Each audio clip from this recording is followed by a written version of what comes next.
Thousands of our army and paramilitary forces have lost their lives due to the terrorism that has been perpetrated by our neighboring country called Pakistan.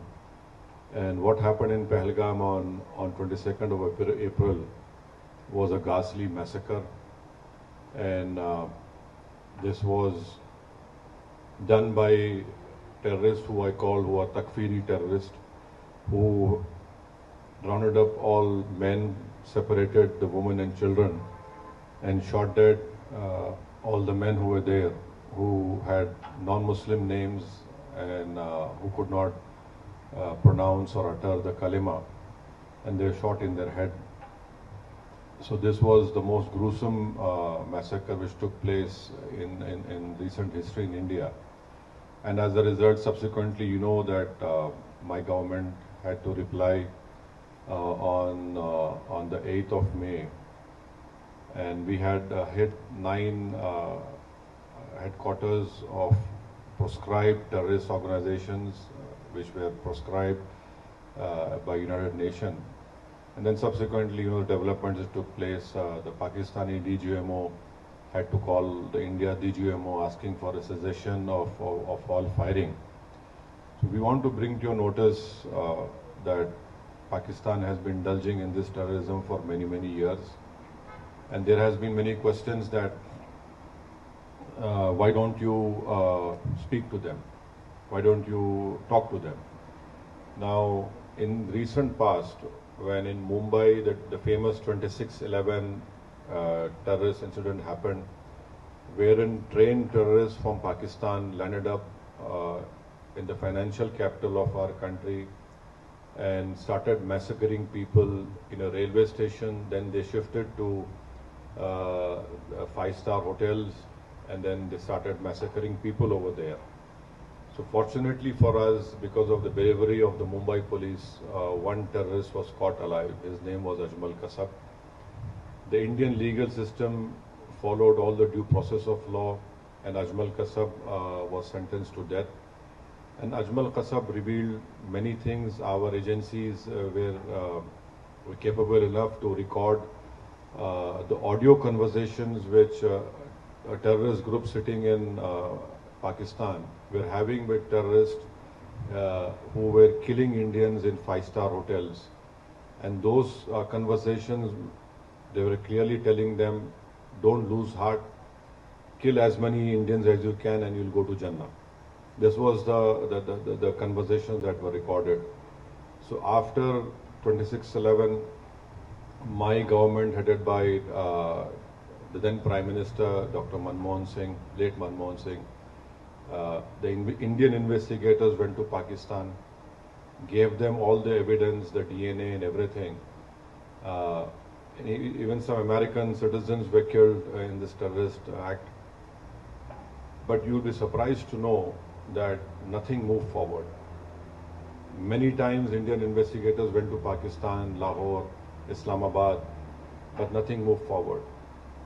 What made Pakistan move forward in this terrorist trial was when Pakistan was put in the FATF grey list, and one such meeting was held in Germany, and India wanted one Sajid Mir to be indicted. So the Pakistanis cleverly said he's dead. But the moment this important meeting was about to take place in Germany, Pakistan comes up to the committee of FATF and says, Sajid Mir is alive. So can you imagine a country which was saying he's dead, suddenly he is alive, and then the Pakistani government says that our courts have convicted him for some 5-10 years. But the main culprits of 26/11 are still scot-free. They were convicted for money laundering, not for terrorism. Pathankot happened after my Prime Minister went to Pakistan uninvited. And I want to put it on record, I was the one who criticized him for going over there. There were many opposition parties who criticized, why did my Prime Minister went uninvited from Afghanistan to Nawaz Sharif's place? But our air base was attacked, and we lost many personnel over there. The Prime Minister said, Pakistan wants proof, you send your own team. Can you imagine any country inviting a neighboring country's spy agency to come to Pathankot. They were invited. They had seen, they were given all the records, but nothing moved, nothing happened. So this talk of, oh, why don't you speak to Pakistan? Who do we speak to Pakistan? You know, we have been cooperated with them, but Pakistan had never been forthcoming. So Pakistan army, Pakistan deep state is hell-bent on destabilizing India. We don't run, as our head of delegation must have told you, India does not run any terrorist camps. India does not indulges in any terrorism in anywhere. And now Pakistan has the cheek to say all these things. So the best thing now, which the Kingdom of Saudi Arabia, the Kuwait government and the Bahraini government, we have requested them when the delegation had met that they must ensure that Pakistan must be brought back in FATF grey list.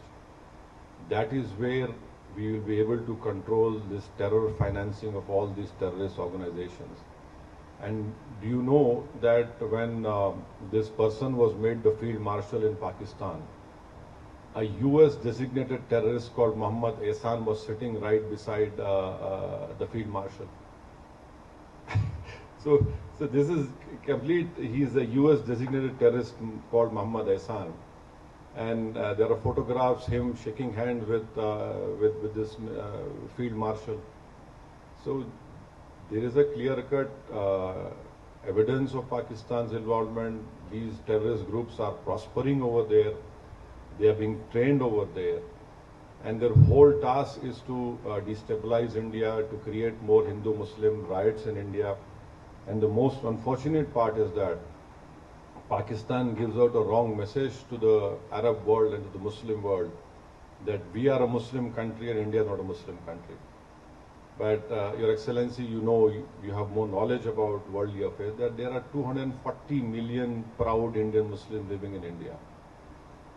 And not only that, we have our Islamic scholars are much better than any scholars in the world. They can speak the best of Arabic language. In fact, we have some famous Islamic scholars who have done great work in the Hanafi fiqh jurisprudence, and their judgments are accepted by the religious scholars of anywhere in the world. So this Pakistan's false propaganda that India is hurting us because we're a Muslim country, it is completely wrong.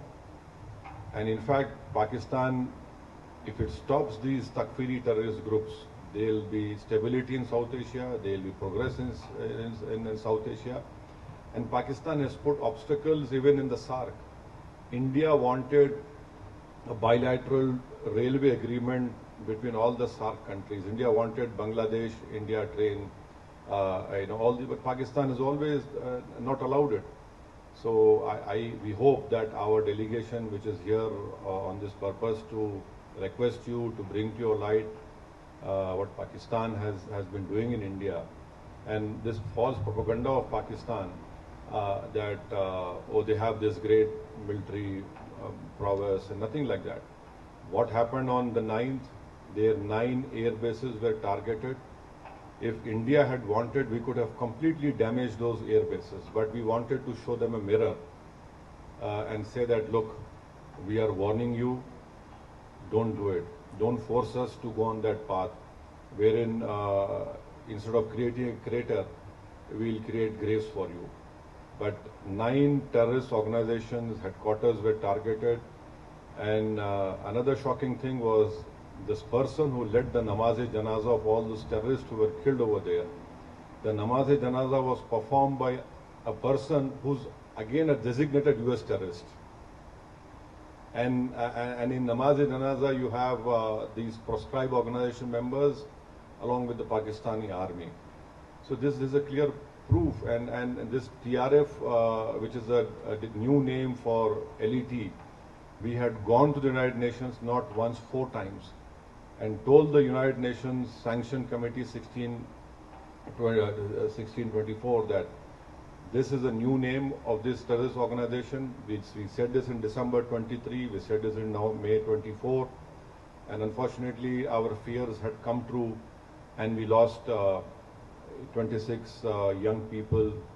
A girl who got married 6 days ago became a widow on 7th day. So these are all tragedies which we have been facing. So for us, this is not a matter of to do politics.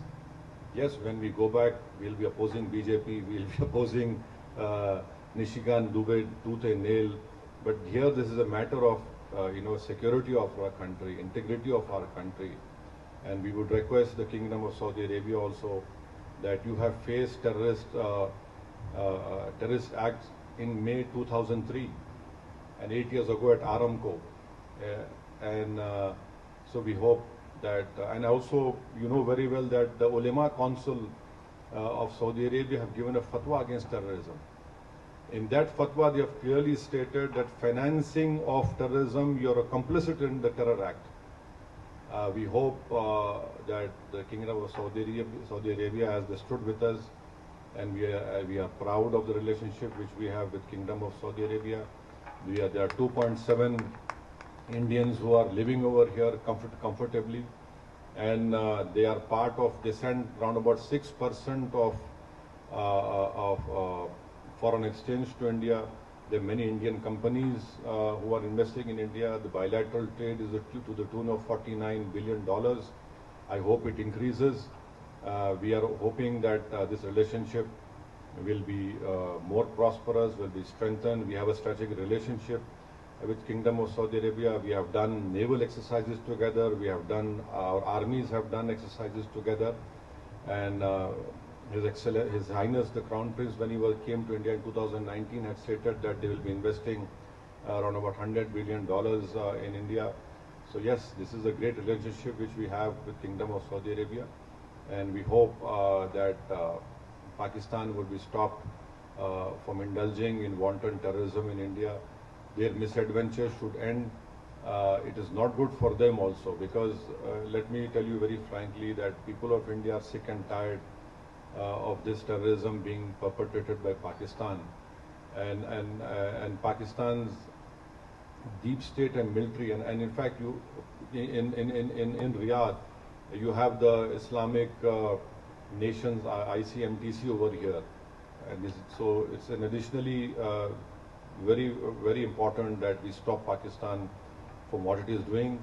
We have no qualms. Let Pakistan grow, let Pakistan be prosperous, let Pakistan people's poverty be eradicated, let Pakistan children don't get polio, But unfortunately, as someone had rightly stated, that every country has an army. The Pakistani army has got a nation now. So this is what they have been doing. I hope that whatever our delegation has met His Excellencies in our visit of today and yesterday and tomorrow also, we hope that a positive response would be there. And so this is what we have been trying to impress all of you, and we require your support. We require indulgence at a crucial period of our time, so that India becomes more stronger. And in a stronger India is not threat to anyone. And Pakistan is a threat to, their deep state is a threat to humanity. So these are a few words I had to say. Thank you so much for allowing me to say what I have to say. Thank you.